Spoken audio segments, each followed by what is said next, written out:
My name is Velina and I'm the director at the Austrian Institute for European and Security Policy based in Vienna, Austria. My work includes research, consulting, and lectures on the global system transformation and the geostrategy of global and regional actors. This podcast is produced in partnership with Bharatvata, India's leading podcast on politics, policy, and culture.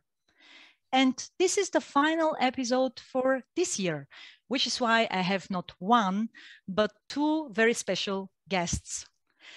Jeff Snider is head of global investment research at Alhambra Investments.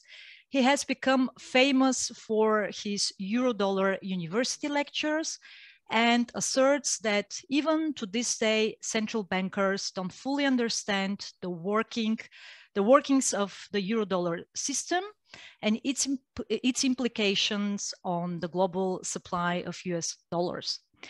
My second guest is Emil Kalinowski, CFA, and he is employed in the metals and mining industry, writing about how socioeconomic and geopolitical trends affect the supply, demand, and price of base and precious metals. His present focus is also on the 2007 malfunction of the monetary system and its continuing disorder. So Jeff and Emil have a podcast called Making Sense, and I can really recommend it to you. Welcome to this podcast, gentlemen. Thank you, Velina. We're very happy. Yeah, absolutely. Can't wait to get into all the details behind the Eurodollar and how it affects the rest of the world. And in order to do so, we need a little warm-up. So my first question is a very basic one, and that is, what is the Eurodollar system? Could you give us a very short historical overview and also present us with the current state of affairs, specifically given the fact that political stakeholders, in fact, do not have any idea about it? Jeff, please condense 177 episodes into about 60 seconds, okay? I was going to say a brief overview is usually like 4 or 5 hours, so yeah, we'll do the brief of the brief of the brief overview. Essentially, okay. Eurodollar itself is, the term Eurodollar means not European or anything like that. It means Euro means offshore. So essentially, it's a currency system largely denominated in US dollars, but run by global banks that engage in all sorts of currency transactions. But again, offshore, which means outside not just the United States, but outside most regulatory jurisdictions. These are global banks located in the city of London, the Cayman Islands, Tokyo, all over the world that essentially engage in monetary trade with not really any money in it. These are virtual currency ledger balances that are traded back and forth in an interbank format where, global banks are financing trade, financial flows, basically everything that you would want a global reserve currency to do, except it's this offshore US dollar currency. So it's not really the US dollar. It's an offshore, outside, separate bank-centered monetary system that has undertaken the roles of the global reserve currency. And it's been doing this since the 1950s, and it really took over from Bretton Woods in the 1960s in sort of an ad hoc, behind-the-scenes kind of way. So authorities and central bankers around the world really haven't played much of a role in shaping or influencing what goes on in the Eurodollar system. And that includes that when it broke down in August of 2007, creating the global financial crisis in 2008 and 2009, which very briefly, that was not a one-off crisis in 2008, 2009, which, this global dollar shortage has continued to this very day. So the brief history is that we have offshore money, outside regulation, central banks not really involved. Central banks really don't study or even care much about it, at least they didn't. And it broke in 2007 and has never been fixed. That's the key, Velina, is that when we say offshore, it's the light regulatory touch, right? It's in the Cayman Islands, but it doesn't involve any people in the Cayman Islands. The regulators say, you can do whatever you want or lightly regulated, just make sure all your customers are off our shore. Same thing with the City of London and all the main advanced economy money centers. It's this light regulatory touch, and there's supposed to be a firewall. Whatever you banks are doing, that's fine. It's got, just can't touch British citizens in the City of London, right? But guess what? Bankers are interested in making money, and they're very creative in making ways and making that money get through that firewall. And that's part of the big story, is that eventually this Eurodollar offshore non-national currency system took over and infiltrated and started to fund global economic activity far, far, far more than the national ones onshore did. And people during the 60s and 70s were commenting about it. And in the mid 80s, they were writing, wow, this is out of control. Maybe someone should be put in control of this. Shouldn't we look after this? And Jeff can explain why this was never really looked after or never put under control, if it even could have been. And I suppose everything would be fine. It was this creation of money, and global economic activity was growing, fine, fine, fine. But all good things must come to an end. And they did in August of 2007. And ever since then, we haven't had enough money being created by these offshore centers to fund the level of economic activity that we've become used to for 3 or 4 generations. That's the problem. That's why the last 14, 15 years of economic activity and growth has been awful. Okay, but then of course I have to ask for the European audience, what is it got to do with Europe and the euro currency? Is there any link to it? And could you give me also an example, for instance, with the great financial crisis, whether it also played a role in terms of, once when there was a contagion throughout the whole financial and economic system, whether it had also whether it has played a role for saving the banks? Well, Velina, it didn't play a role. It was the global financial crisis. The global financial crisis was essentially the Eurodollar system breaking down and leading to basically a textbook monetary panic all over the world. That's how it became a global financial crisis, because the Eurodollar isn't really just a dollar. It's not just about the United States. It's a global reserve currency.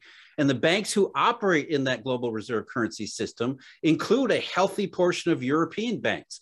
So if there's a problem in the Eurodollar system, that means there's a problem in the banks in the system, which includes a healthy dose of European banks as well as banks all over the world. But even so, regardless, the fact that it's the world's reserve currency that had this major breakdown and crisis meant that there was not going to be any place that you could hide from it. If you have a global monetary breakdown where that money is absolutely vital and crucial to, as Emil said, economic growth and financial health all over the world, you have a breakdown in the reserve currency. That's not just a problem for America or American banks. It's a problem for Europe and European banks, because the European banks, like the American banks or Japanese banks or Cayman Island banks or wherever, they're the ones doing the monetary system. So the monetary breakdown had no borders. It wasn't like a dollar or an American problem. It was a worldwide problem, because what we're really talking about here, Eurodollar means global currency, global money.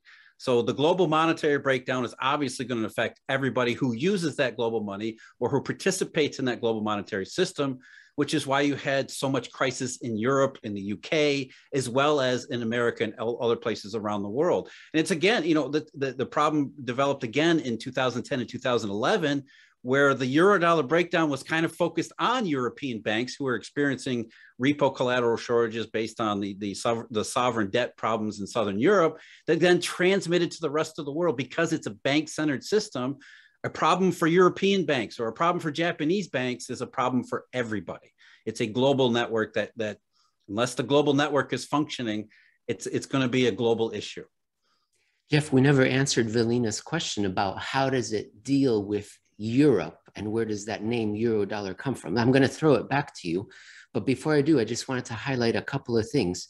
First, because central bankers are focused on their national borders and what happens nationally inside, who is in charge of this international currency creating system? Nobody. Everyone says, well, I'll take care of whatever problems there are up to my border. But the currency system is offshore. And then my second point, very quickly, Jeff is saying that this Eurodollar system, the strange thing is the world's reserve currency. But how could it be when we all know the US dollar is the world's reserve currency? Well, actual economic activity, no one's actually trading US dollars. No one's actually moving US dollars back and forth. What's being traded for goods, for services, for financial assets are ledger balances, digits on bank balance sheets. That's what's being traded. And those digits are predominantly denominated in US dollars, but they can be in yen and euros and all manner of other currencies. So what the real reserve currency is just a bank balance sheet, a ledger balance, a checkbook that we're all used to, but on a much bigger wholesale level. Jeff, I'm throwing it back to you. 1955, the Soviet Union, Midland Bank, the Eurodollar. How did it happen? What? We don't know. We don't really know. That's right, Emil. But we know that there was a continental US dollar market at some point in the 1950s, which is where it acquired the name Eurodollar, a term that was coined by, I forget who it was, at the Financial Times in the 1960s, when they said, look, there's this robust bank-centered US dollar system developing in the latter half of the 1950s that has started to undertake all the roles of a reserve currency. What is a reserve currency? A reserve currency is essentially a monetary intermediary between vastly different systems. So if you have a common currency that's available in all sorts of places around the world, you can then easily and fluidly and efficiently transact between these very different places. So it's a very useful tool. And people think, and people have been told, and people have been led to believe that the US dollar has been the successor to the Bretton Woods system. And that's only the case, as Emil was just pointing out, in terms of the denomination. We call these things the US dollar, but there's, as he said, there's really no dollars here. These are banks trading essentially what's called money of account or ledger money or ghost money, where it's fictional currency that banks accept.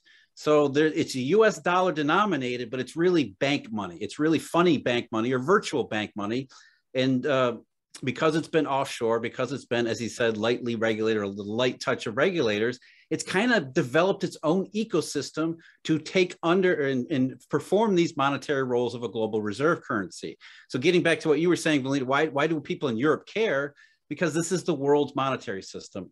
It's really, it's called Eurodollar because of where it started, but it certainly didn't stay there. I mean, it proliferated all throughout the world because the Eurodollar system in its heyday was really good at performing these roles of a reserve currency. It was really excellent at doing that just in the nick of time when the global economy started to grow tighter and globalization started to become more and more of a general theme around the world. In fact, you could make the case, and I would make the case, and I think Emil would agree with me, that without the Eurodollar system, without this global Eurodollar money, we don't have the globalization wave of the last half of the 20th century. Those two things all go together. So if we don't have Eurodollar function in the 21st century, certainly the 2010s and 2020s, global economic growth that depends on tight cooperation and globalization, that becomes not just impractical, but maybe even probable to the point of it's a really big issue, not just for the US, not just for Europe, but for pretty much everybody. Well, I have several questions that are immediately arising from these statements. First is, was actually the Eurodollar system accelerated following the collapse of the Soviet Union? Was the Soviet Union incorporated within this system at all? While knowing that, of course, a lot of these networks were actually globalized following the collapse. What's the case with the Soviet Union before 1990? Before 1990, yeah, the Eurodollar system was sort of, I mean, one of the origin stories of the Eurodollar was that the Soviet Union, fearing confiscation of American authorities during the immediate Cold War, the early Cold War period, decided it would rather hold dollar balances because it needed dollars to participate in global merchandise trade. It decided it would start holding those dollar balances in European rather than American banks or even Canadian banks. So the Soviet Union and Russian money has been a part of the Eurodollar system. Of course, there's been There was all sorts of political intrigue, Americans trying to keep the Soviets out of the dollar system using, various sanctions and various political levers that they've pushed. But by and large, the Eurodollar is the global reserve currency system. So anybody who's trading in any global fashion, if you're involved in the global economy, you're going to need to connect to the Eurodollar system at some point, even if it's some kind of clandestine sort of way that I think the Soviets were forced into before their collapse in 1990. It was sort of tangential. It was sort of, hey, let's try to find a backdoor way to acquire US dollars in whatever way we possibly can by doing business with this banking system that can then connect to the Eurodollar system. So there was always that connection, but I don't think it was ever enough for the Soviet economy to truly participate in the way that certainly the Russian people probably wanted. But it was, if you're in the global economy, there's got to be some Eurodollar connection somewhere. Mm-hmm. Jeff, can I expand on that point? And you tell me if I've got this correctly, just to help the audience sort of understand where does this money come from? So originally there were actual dollars in Europe. And the idea maybe the Soviet Union earned it through trade, or there were American service members earning dollars. And so they were depositing them in banks. But what do banks do? Once eventually someone got the idea, you know what? I can start making loans and other investments based on these dollars. And what do banks do? They say, I promise I'm going to be able to make good on this. And that's how we've started from this pile of dollars to banks saying, I promise I can get the dollars for you. We can do it. Promise. Trust me. And it developed from there, this promise, this trust that they will be able to get the dollars. And eventually they got rid of the dollars, but that's how they were able to create dollars out of thin air from this small little seed after the Second World War, wherever those actual dollars started from. So Jeff, tell me because I'm trying to get the audience to understand how money is being created literally out of thin air. It's a promise. It's just confidence that I will be able to, as a bank, to provide those dollars. And then it just got carried away after decades. Did I get that generally right? Yeah, and we're also skipping a whole lot of steps here in the interest of time and brevity that, look, this is a comprehensive system. It's a comprehensive ecosystem that's not just about currency. It's about securities trading. It's about financial flows. It's not just about merchandise trading. There's all sorts of things that banks do and all sorts of ways that banks engage in this type of behavior, which, as Emil just said, is they're creating US dollar denominated resources that doesn't involve actual physical currency. In fact, that's one of the reasons why this offshore system developed and proliferated as it did in the 50s and 60s, because physical hand-to-hand currency or gold bullion is very cumbersome and inefficient. It's much easier to have an electronic payment system based on a common shared ledger than it is to have to wait for somebody to ship in actual physical cash, or for the Soviet Union to get its hands on physical Federal Reserve notes and then deposit them somewhere and then have them leak into the system somewhere else.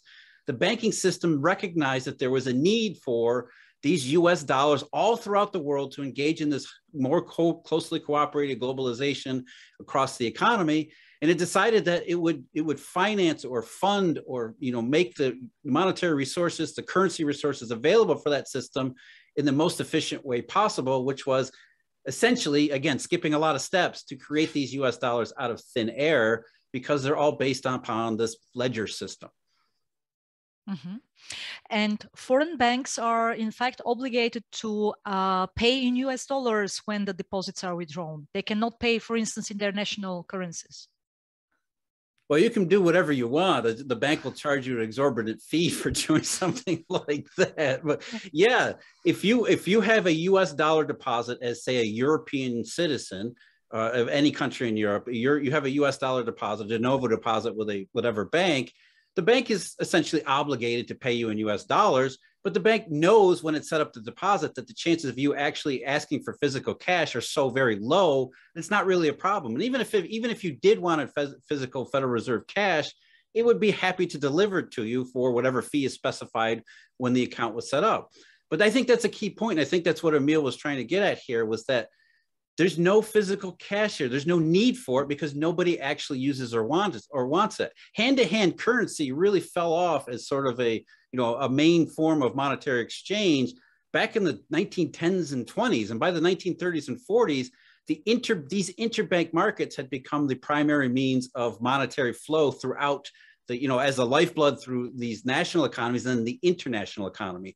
So in one sense, the interbank nature, this non-currency virtual ledger system of the Eurodollar system took what was already happening in national banking and took them a step further to fill the void left over by the inherent flaws in the Bretton Woods system. So, money and currency itself has evolved, as have banks, and the way that banks interact with one another, which gets us back to the, one of the other main points that we talked about here, light regulatory touch, and why aren't central banks involved in this? Because it was banks that had done all of these things independently of regulatory scrutiny, independent of statutory authority in all these national places. They were basically given a blank canvas in which to rewrite how money and banking is done, and they did it. They actually did it. And when central banks started to realize in the 50s, 60s, and especially the 70s, that this stuff was going on out there in the Eurodollar system, by then it was too late. It was too late to forget putting a stop on it. It was too late to really understand deeply what was going on. So essentially, again, skipping a lot of steps here briefly, the central authorities throughout the world just threw up their hands and said, okay, this is what happens in the Eurodollar system. It seems to be working. It seems to be working very well. We're just going to take a very hands-off approach to it and just let it do its thing. We'll try to influence it where we think our national interests are involved. But by and large, for the 80s, 90s, and middle 2000s, it was see no evil, hear no evil, speak no evil. I have the following question. What happens if United States stop running deficits and can no longer back the US dollar as, or let's say the Eurodollar system as the global reserve currency system? What happens? Can the Eurodollar actually crash, and under what kind of circumstances? Well, the Eurodollar did crash, number one, but number two, it's not really tied to the merchandise trade. That's kind of traditional way of thinking about, capital account deficits and things like that. These Eurodollars are created independent of the US current account or merchandise deficit. Now, the merchandise deficit does contribute to the amount of dollars that flow around the world, but, the Eurodollar essentially fills in the gaps where it needs to, or at least it did before 2007. So financial flows and merchandise flows outside the United States or outside the current account deficit of the US, there's sort of independent variables here. So if the US, for example, in the middle 2000s had run a lower current account deficit, a lower merchandise deficit, it wouldn't have made a difference at all, because the global banks that were creating these Eurodollars from out of thin air would have just created more than they would have otherwise. So the two things are kind of independent, even though, if you can look back in historical scholarship in the early days of the Eurodollar system in the 40s, 50s, and 60s, there was a lot of attention paid on the growing US merchandise and capital account deficits, because back then they still thought of the monetary system in very traditional terms of US dollars physically flowing outside the United States, when that was already not the case. So merchandise trade, Eurodollar system, the availability of US dollars, what are called US dollars outside the US, these are really independent factors. So that, does it mean that we can have another national currency, being pushed forward as the global reserve currency? Let's say Chinese Yuan is the next global currency, but we still will have the Eurodollar system remaining intact. Yeah, the Chinese Yuan, the Chinese don't want that either. But there's various capacities that the monetary system needs to undertake, and various roles that need to be performed in order for it to take over as a reserve currency. You can't just flip a switch and say one day, "Hey, Chinese Yuan is now the reserve currency." It doesn't really work that way. As I said, reserve currency is essentially an intermediary. It's a middle currency between a lot of various different systems. And so it has to be available and acceptable in all of those places. And the way it becomes acceptable is, various reasons. The US dollar was acceptable because everybody thought US dollar, post-war era, those two things go together. But the way it's made available in all those places, that's really where the secret comes in. That's the Eurodollar system and all of these banks operating within it that were able to redistribute and spread the monetary resources all over the world. So if the Chinese wanted to make the yuan a reserve currency, they've got a whole lot of work to do, a really very substantial, significant job ahead of them to develop the infrastructure, even assuming they could get other places to want to use their denomination as a reserve currency. They still have to develop the infrastructure to be able to get their currency in all of these places in sufficient volume and dependability and predictability that it's acceptable in a wide enough, across a wide enough area of the world.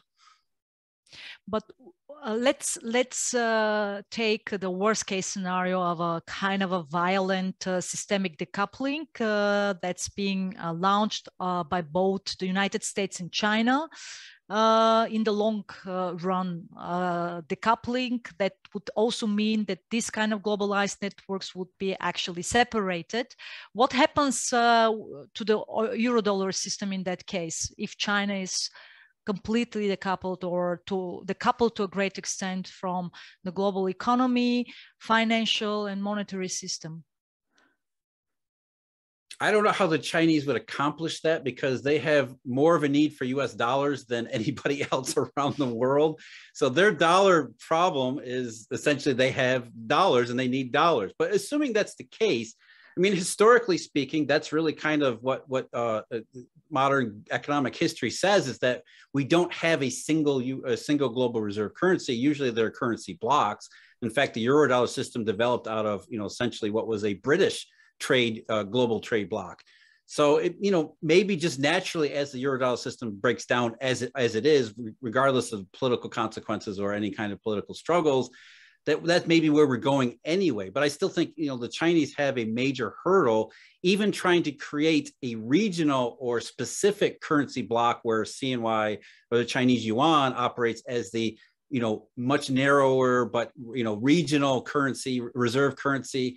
They still have a lot of work to do in developing the infrastructure that is already available to the entire Eurodollar system. So that's one reason why, even though the Eurodollar system sort of began malfunctioning almost 14 and a half years ago, it's still the only one around because it is that substantial of a task to try and replicate and replace it.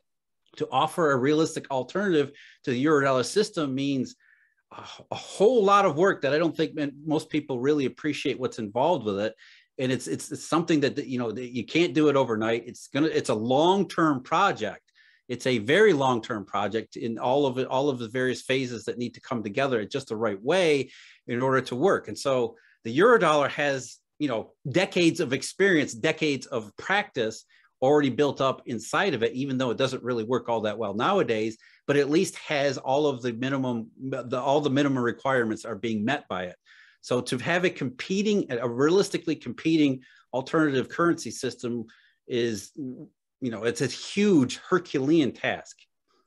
It's a complex system. It's almost a natural ecosystem that's grown out of human affairs and society and transactions. And I think you can't just build it. You have to let it grow. And that takes a long time. I would think you would have to de-link, go into reverse, go to a much simpler state, national currencies, currency blocks, and then see it build up naturally from there. I would imagine it would be very difficult to recreate anything comparable to a natural ecosystem.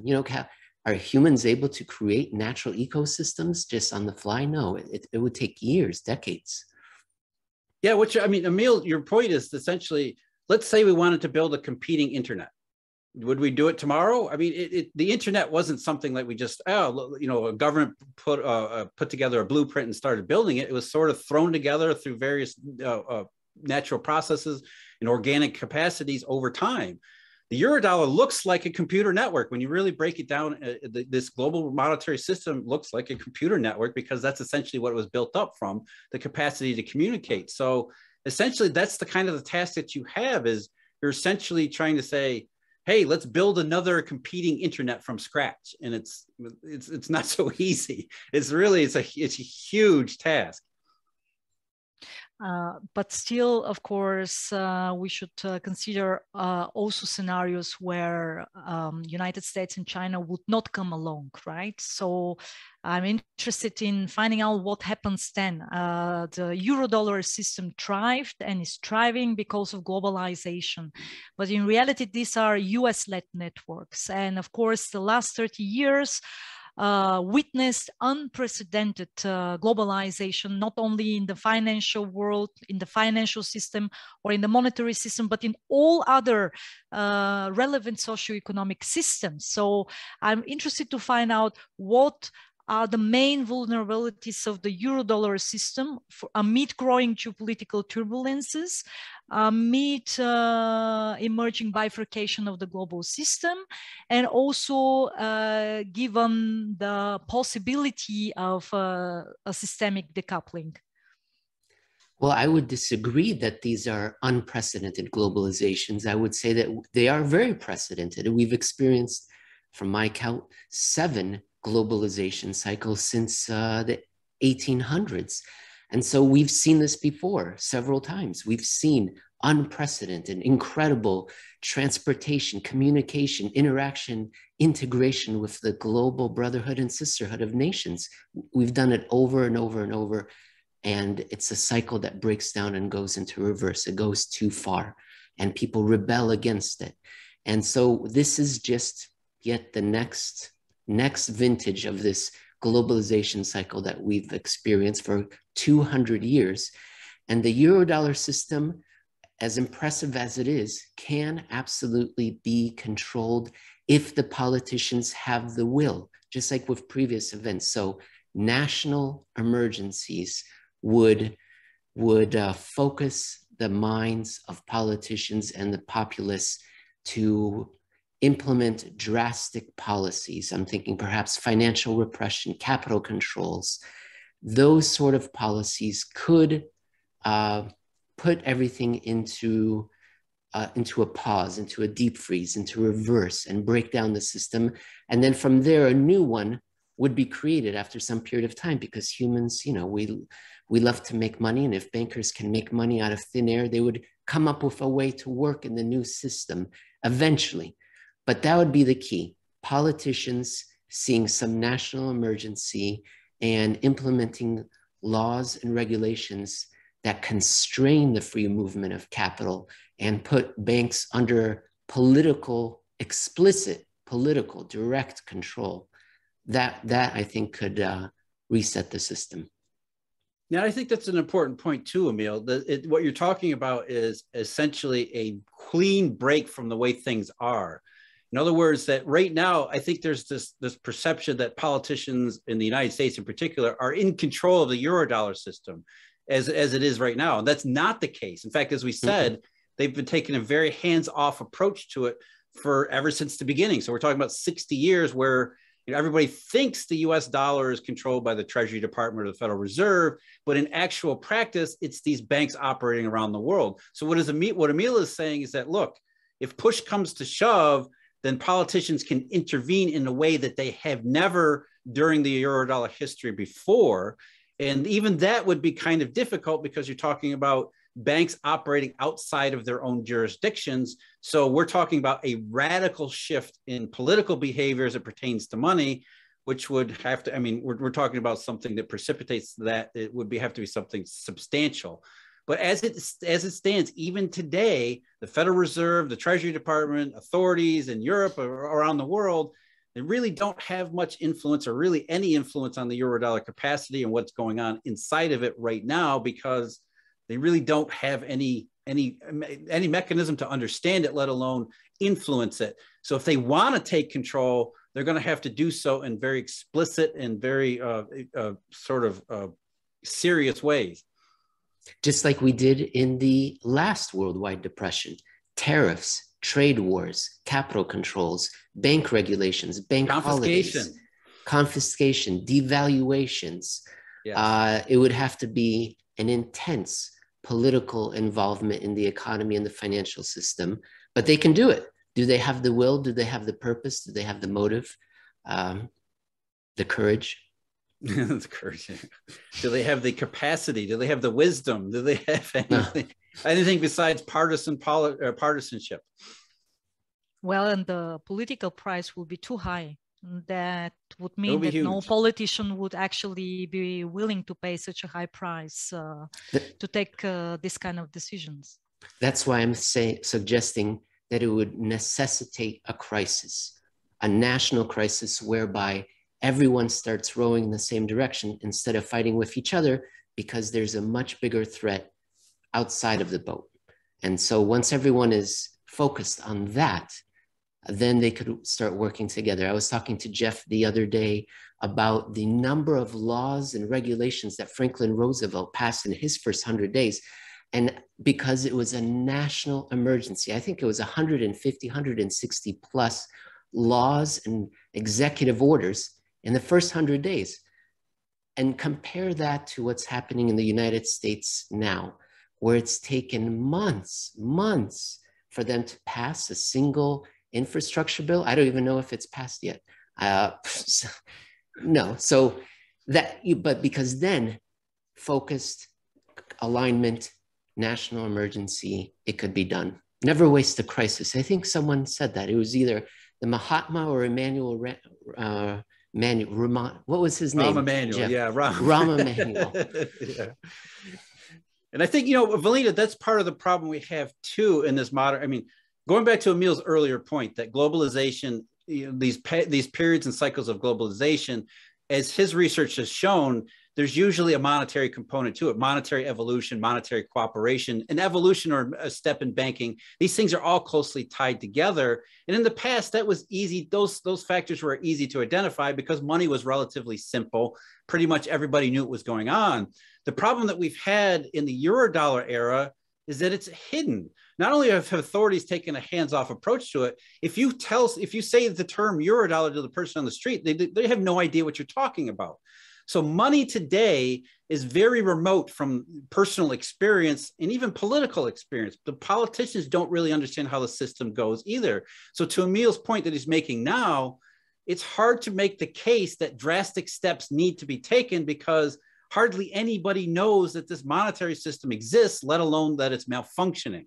So it's difficult to generate the kinds of political capital that's required to take even a minimal step to say, hey, we should even look at changing the reserve currency system because it doesn't seem to be working. Most people will be like, what are you talking about?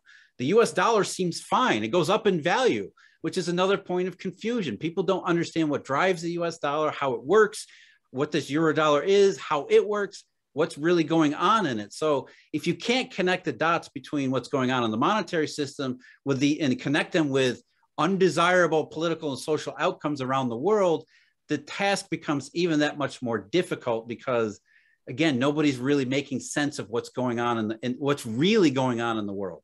Instead, we're all dazzled by QEs and monetary policies and things like that so that we stop asking the real questions, which is, how does this system actually work? And is it really working for everybody involved in it? Velina, forgive me for jumping in, but I just wanted to underline, circle, and highlight what Jeff said about the relationship between money and globalization.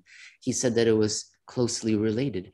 I will go so far as to say that it is globalization. It's indispensable. It is the first step to globalization. It's the surplus of money, the creation of money in advanced economies, advanced money centers that then begin to flow over the borders because there's so much money. Then you start globalization. Then you start all the incredible things, investments in technology and communication. All that comes with money. And the way we can identify that this is true is because each of the globalizations, except for World War I, ended when there was a crisis in an advanced economy money center, when all of a sudden what people believed was money good, some derivative near money, what everyone was counting on to be able to turn into gold or silver or banknotes, all of a sudden they realized, oh, this is no good. This is a mortgage-backed security, or this is an investment into the country of Poice, which doesn't even exist. And so it's no wonder then that globalization ended in 2008. Foreign direct investment has flatlined since 2008, since the global financial crisis. If you look at global trade, same thing, sideways. So money comes first, that leads to globalization. And in our case, the people that are the banks that are creating money on which the global economy runs find it way, way too risky to do so. And we're all suffering for it. Okay, when will the next Eurodollar system crash happen and why? I was thinking Monday, Jeff. I was going to say tomorrow, but yeah, tomorrow's a Saturday, so maybe. Well, the Eurodollar is open somewhere. I think it's a question we get a lot, right, Emil? I mean, everybody wants to know this thing doesn't seem to work, so when is it going to just fail? And the answer might be that it doesn't. It might be that we've witnessed a 14-year period where it's malfunctioned, but as I say, it's at least good enough to keep the lights on, so it kind of keeps going. And as I said earlier, there really is no plausible, realistic alternative to it. So even if it functions minimally and occasionally in intermittent periods of crisis, it's what we have, and it has shown the ability to at least continue itself for almost a decade and a half now in this current decrepit state. So it may be that the thing just doesn't fail.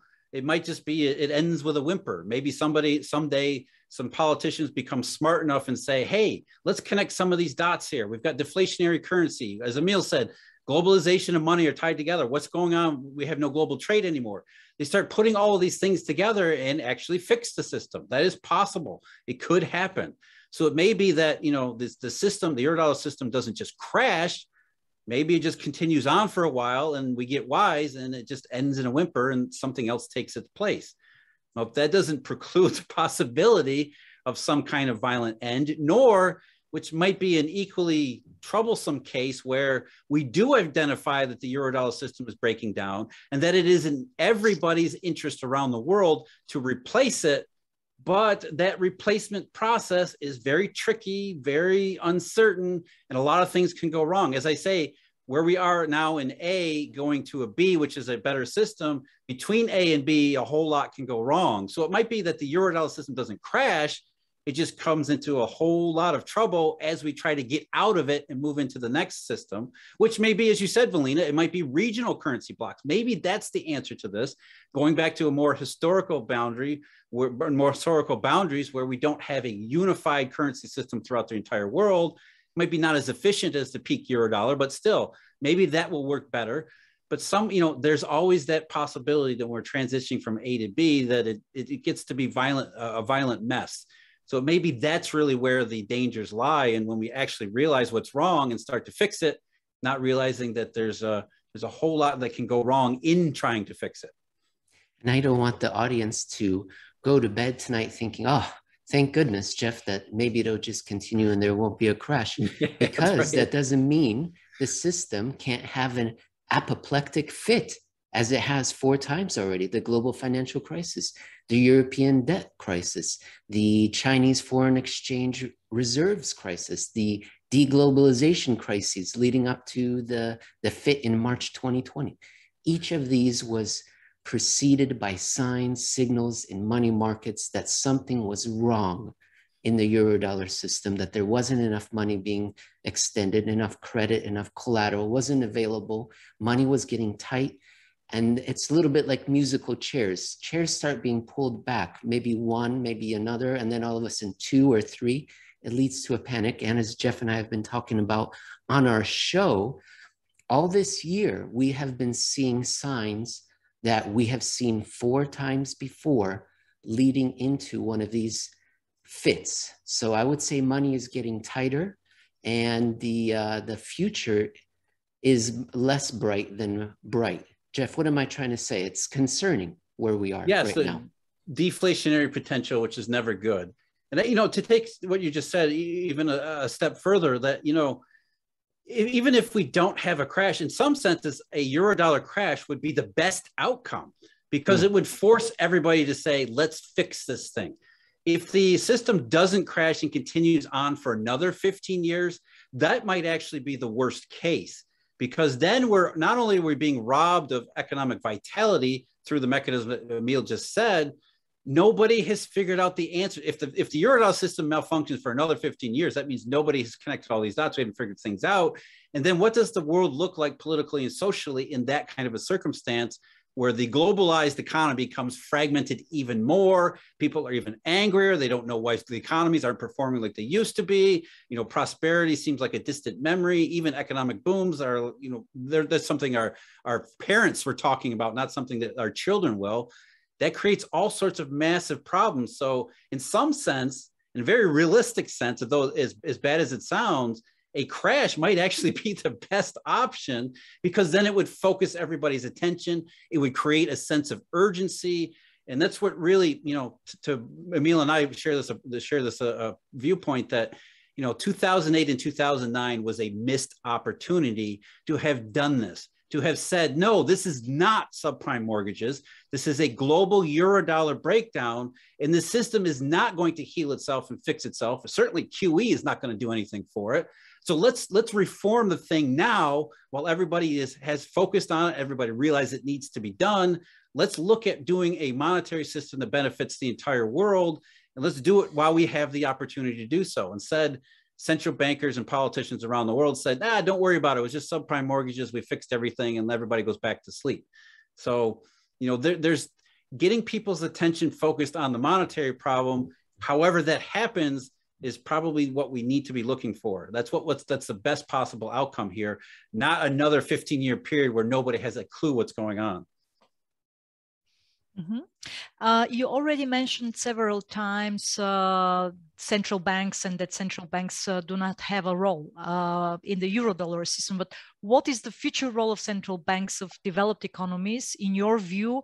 And are we going to end up at some point with a scenario where we would have too central to fail systemic risks in a parallel to the too big to fail kind of scenario of systemic risks coming out of the Eurodollar system crash in 2007, 2008?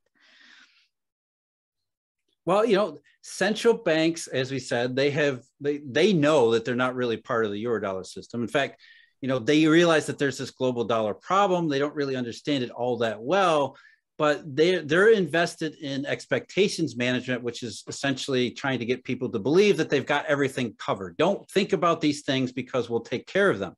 But as that has broken down, not just in the US, not just the Fed, the ECB is probably even better example, as it has failed in its mandates of creating growth and inflation, or, you know, modest inflation with low unemployment.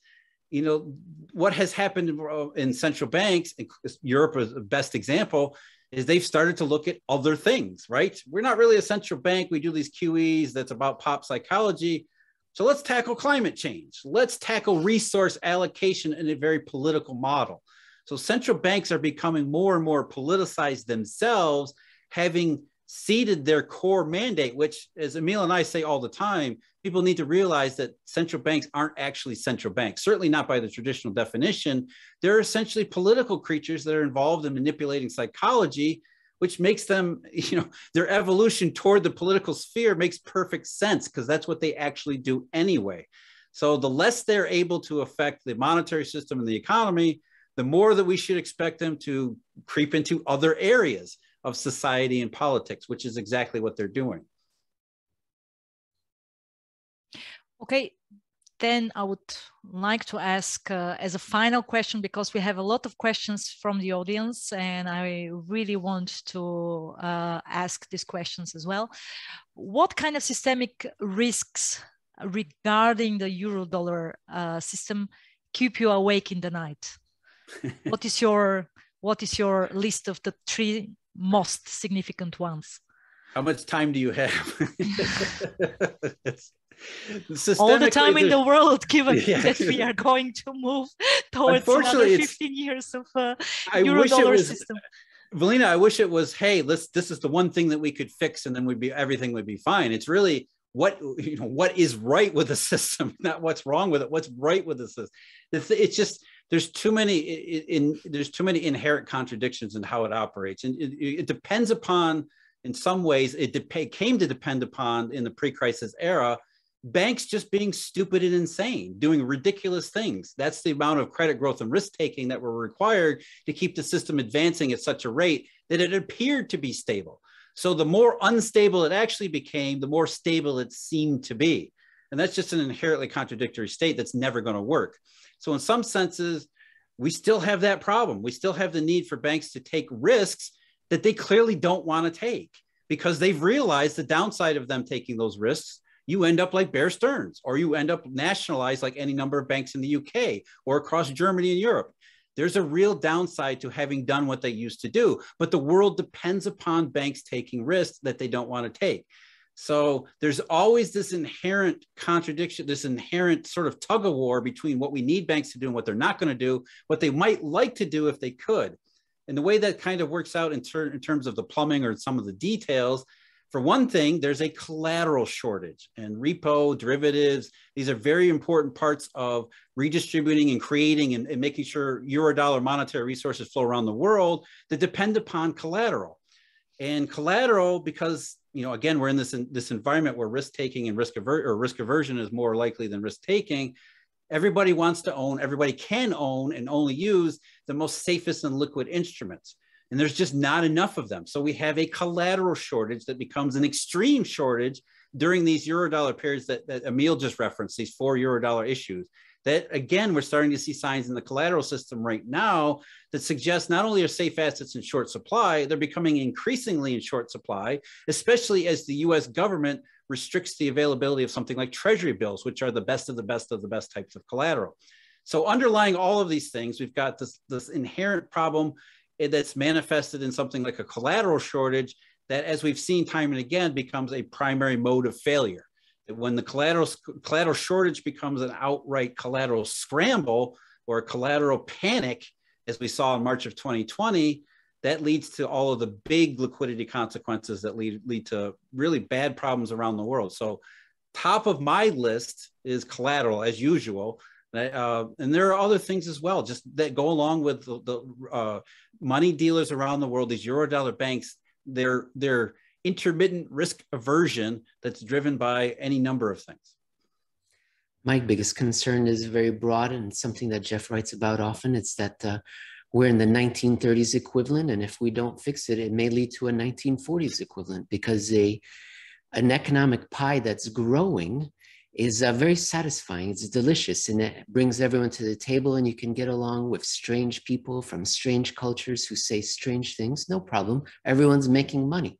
But when the global economic pie is barely growing or not growing at all, well, then you start looking at those strange people and you say maybe it's their fault that this is happening. And you can make good cases that it is their fault. And then it leads from there. So we've switched from an era of cooperation to one of competition. And the longer this sort of depression continues, the more concerning, the more stressful it gets. Is this the most significant geopolitical link? I mean, this analogy to the 1930s, and we know how it ended with as some analysts say, the Great World War. I mean, given that it's not, it hasn't been consisting of 2, but of 1 continuous World War. Yeah, again, I think that's exactly right. This is the story nobody knows. And that's why it's such a big political risk, is because something is wrong. And I think most people around the world, Europe and the United States, wherever you are, China, emerging markets, you realize something's not right. Something changed. We don't know what it is. And that's what's causing a lot of political extremism and social breakdowns, because we know something's not right. Something is very different here, but we can't say what it is. Nobody has any answers. And all that does is feed more and more political extremism, because those on the polar opposites claim to have all the answers.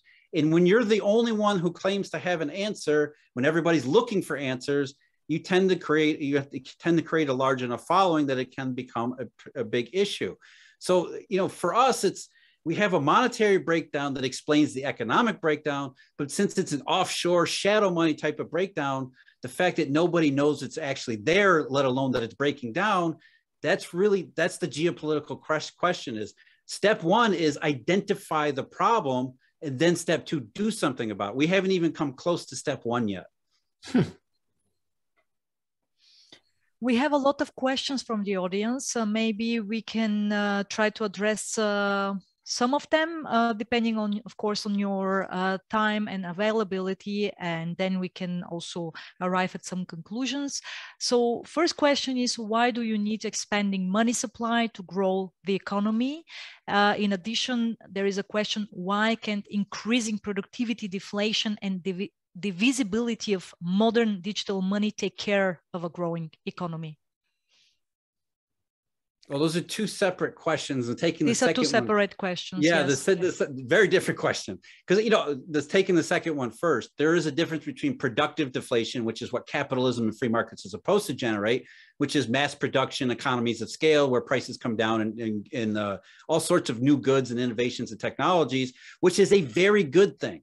That kind of productive deflation is what we want to see, but that's not what we're talking about. We're talking about a breakdown of the monetary system that creates another type of disinflation or deflationary environment that interrupts free markets and capitalist societies. It halts their economic advance, because getting to the first question, we do need monetary resources because there's always this mismatch between supply of money and demand for money.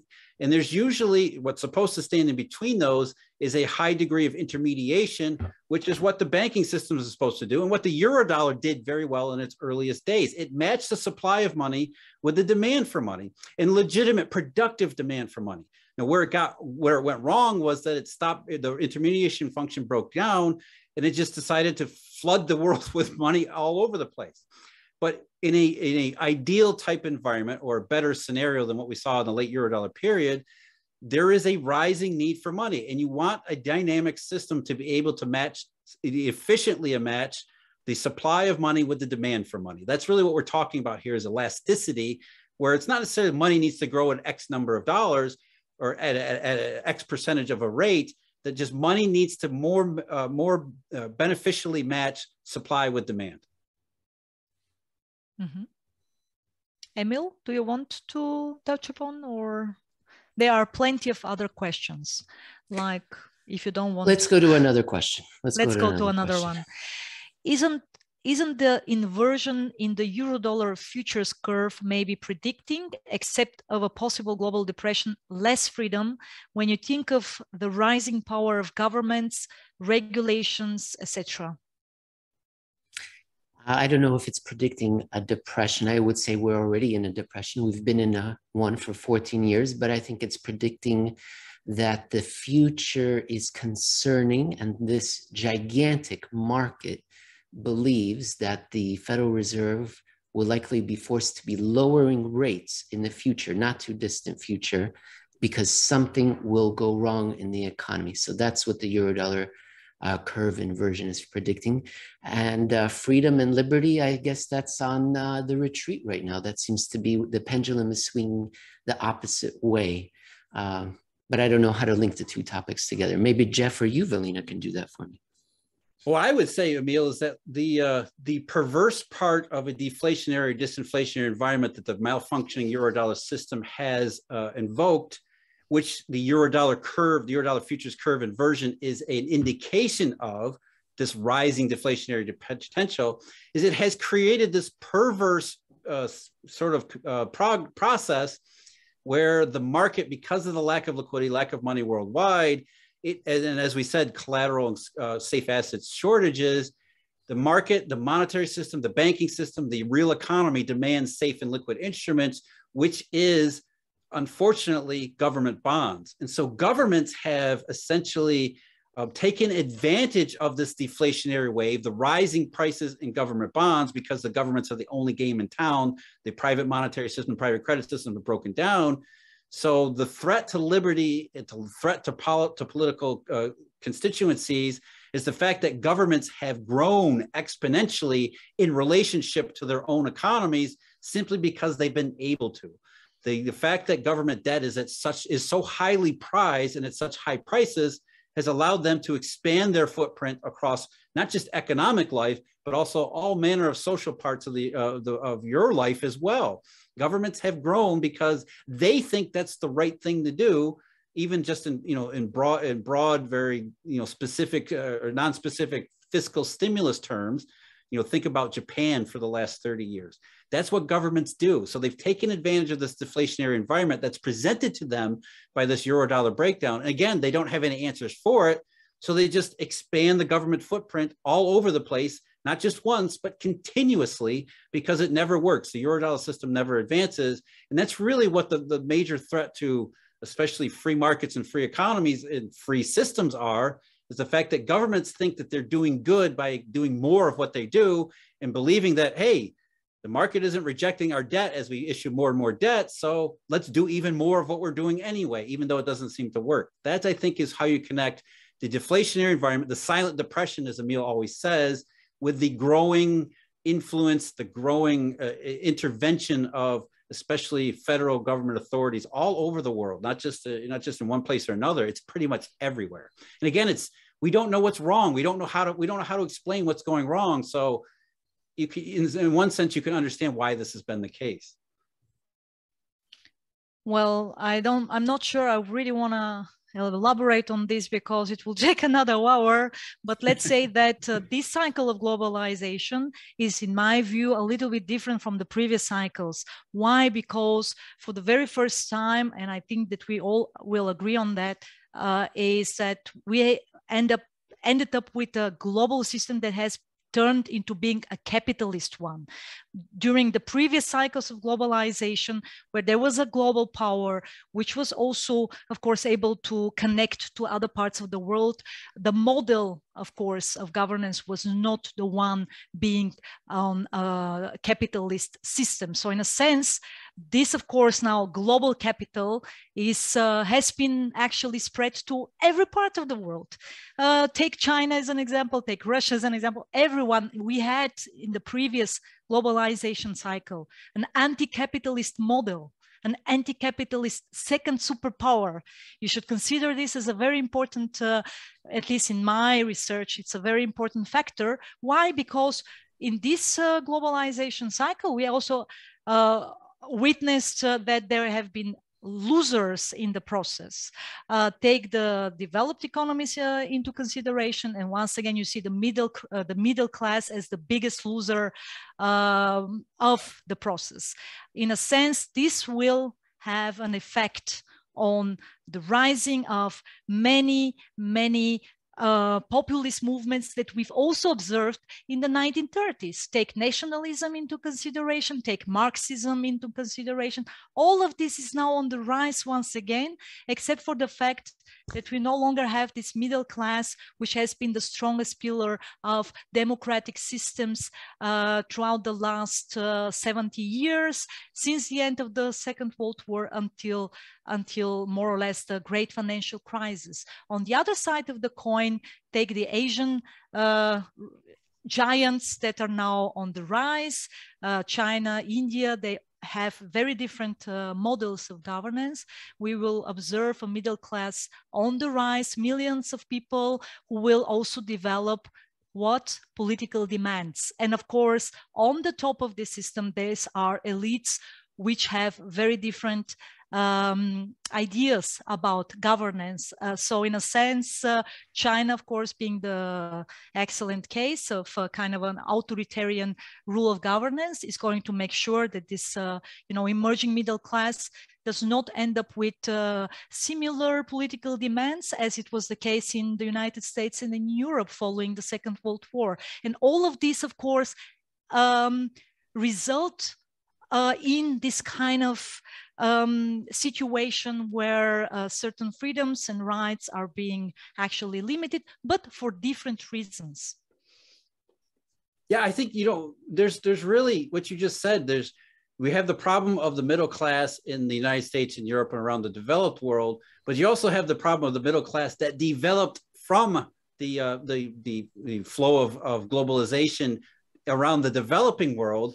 And yes, the deglobalization since 2008, the lack of economic growth is a threat to both, because now you have middle class and is shrinking middle class in the US, shrinking middle class in the Europe that are wondering, where did everything go? But you also have this rise of the middle class in all of these Asian emerging market economies that are that are going to want that middle class lifestyle to continue. And if there's any sort of threat to that middle class lifestyle continue or proliferating, that's going to become a very big political question for the emerging economies as well. And so we've essentially had, I think you said it right, Velina, that we've had this amazing upset to the world order, really we're going back to World War I and World War II. The post-war era really scrambled everything around in ways that I don't think anybody has really appreciated, especially over the last 30 or so years since the breakdown of the Soviet Union, as well as you said, China's embrace of their limited capitalist phase that created all of this sort of volatility. And for a while, it seemed to work really well, and it seemed to produce a lot of great prosperity. And I think the question that's on the minds of the middle class in the developed world, as well as the developing world, is, will this type of prosperity or will this type of system continue?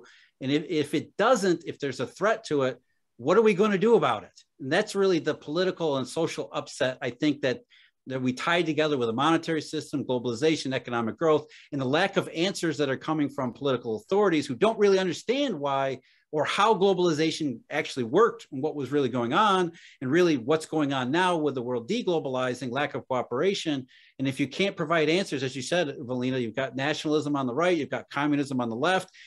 If this is a boom, if this is the best that capitalism can do because nobody seems to have any answers, then why not try some socialism or some other extreme form of because we had a middle class lifestyle and it seems to be threatened or going away. Let's try something different. For anyone in the audience who would like to get more of this sort of treatment on the middle class and how it's fitting in the macroeconomic picture, I have a book recommendation, Trade Wars Are Class Wars by Michael Pettis and Matthew Klein. And it addresses many of the topics we just discussed. So there are some more questions, gentlemen. Would you like to address them as well? Or, I mean, it's really, I don't really want to push your patience, but there are more questions coming. I suppose that you really touched some nerves with what you've been discussing in the last 60 minutes. Absolutely. My time, look, yes. It's just going to say, we realize that what we say is contrary to what people know, what they've been taught, what gets reinforced every day. So, the more opportunity we have to clarify ourselves, or at least, answer some questions, or at least point people in the right direction, I'm happy to do it. I know Emil is more than happy to do it on every occasion that we get.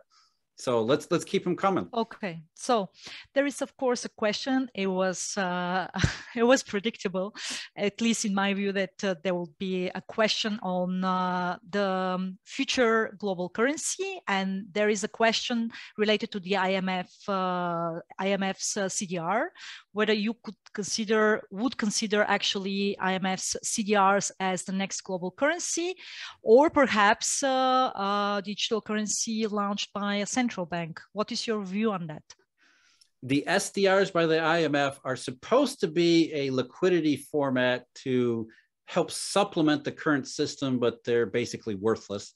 We could get into why that is, but essentially the IMF SDR has the same problem that any other potential competing answer does, which is what we said before. There's no infrastructure for it. It's simply an accounting fiction that's maintained at the national level, and it has very limited, in fact, no real practical use.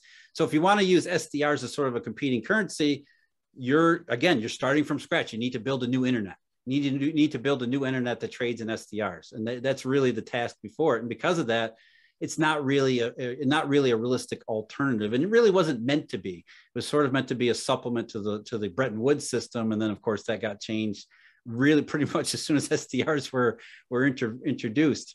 And the other part of it, central bank digital currencies are not really native digital currencies. They're sort of central banks digitizing the way they do things now. For example, think about, the Federal Reserve or the ECB having digital electronic accounts with not just banks, but also individuals.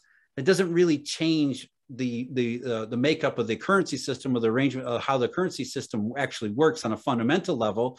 It just changes the appearance of how people are transacting with the system as it already is. Now you can see why central banks would want to develop something like that, because then it sort of maintains the status quo where everybody thinks the central banks are central banks. but it's not really a replacement, nor is it intended to be a replacement to the actual monetary system on a very detailed or a very fundamental level.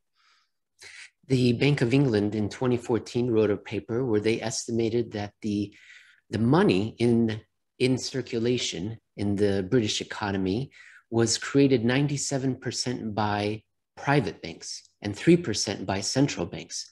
So if we had a central bank digital currency, that's fine, but it's still reliant, at least right now, on private banks participating and having a risk appetite to expand and to lend and to create credit collateral and money into the system. Is that going to change because we've changed the denomination to SDR or something else? Interesting, also given the fact that China has launched the experiment with the digital currency in several big cities, including Beijing. So it's interesting to also take this into consideration, what you've just said. I just wrote about this today, which is that central bank digital currencies, when you really take it from the perspective of what central banks are interested in, it's not about building a better currency system. It's about increasing the level of surveillance. It's about increasing the level of government's ability to track what's going on in the real economy. Some for, noble purposes, but a lot that's probably more nefarious, especially with the Chinese and what they're attempting to do. They're essentially attempting to create a better monitoring system. So it's not about a better currency that's more useful to the economy in small e economic terms. It's about more of a better, what they hope is a more efficient or a much better top-down approach to using money as a means of control and a means of influence. And I don't think that's what most people think that, sorry, Emil, I don't think that's what most people have in mind when they think about a digital currency. And I would draw a distinction between advanced economy money centers and central banks and emerging market central banks, which are much more central because the money they create is important to their local economies. In the world, no one is running to create Yuan right now or some emerging market currency. The real money in making money is in these advanced economy money centers and currencies. So it's possible for a central bank to be a central bank and create money and control money supply and money demand more so in emerging markets. So maybe there, but for the advanced economy and for the global economy, which runs on Eurodollars, it's you need the private banks, at least the way the system's set up now, to buy in. Literally. Well, a little bit provocative question, but since you are used to it, I don't see a problem asking it. So how can we have a flourishing economy when the higher interest rate will inevitably cause a crash in the housing and stock market?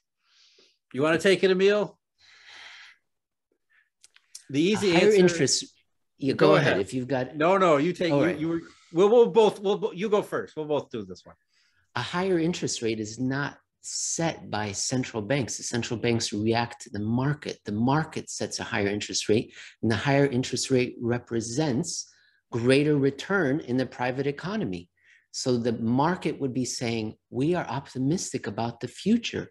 We believe you can make money in the real economy, and therefore these sovereign bonds, they better pay us a lot more, a higher interest rate, because why would we put our money in these safe liquid instruments when we can make real money in the economy? So higher interest rates would be something welcome. It would suggest the economy is expanding and growing and people can get jobs and wages are increasing.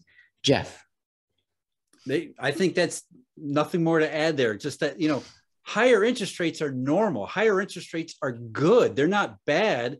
And even if transitioning from low rates to higher rates means that the housing sector falls off a little bit, so what? Because those higher interest rates represent, as Emil just said, the economy legitimately booming. So even if there are some interest rate sensitive sectors of the economy that maybe suffer a little bit in the transition to higher rates, overall the system is doing really well so that it can easily absorb higher rates. In fact, it wants to absorb higher rates because, as Emil just said, that means the economy is generating all sorts of risk-adjusted, very good opportunities. That's what we want to see. So low rates are a sign that things are doing bad.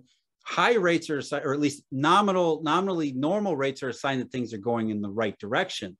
We want higher rates. We want interest rates to rise. We want the market to say things are going really well. We're now going to price our risk-adjusted opportunities according to all of these really good things going on. So that's really what we want to see. The higher rates are absolutely where we want to go.